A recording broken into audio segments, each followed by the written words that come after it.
সংসারে দেওয়া বন্ধ করে দেবেন। যেদিন আর সংসারকে কিছু দিতে পারবেন না, ধীরে ধীরে এই মায়ার সংসার আপনাকে ভুলে যাবে।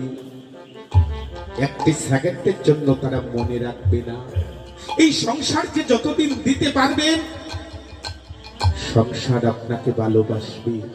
সংসার শুধু নিতে জানে, দিতে জানে না। শ্রীবাসাচার্য রাজপুত্র এই জগতে কতজনকে কত সাহায্যের হাত বাড়িয়েছেন, সহযোগিতা করেছেন, কিন্তু আজ মহাপ্রভুকে ভালোবেসেছে বলে আপনার তিনটি ভাই শ্রীবাসাচার্যকে পৃথক করে দিলেন।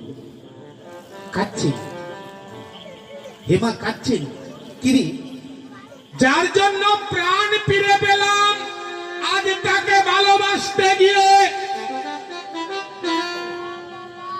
এই সংসার আমাকে দেখতে পাচ্ছে না। এই যে বাবা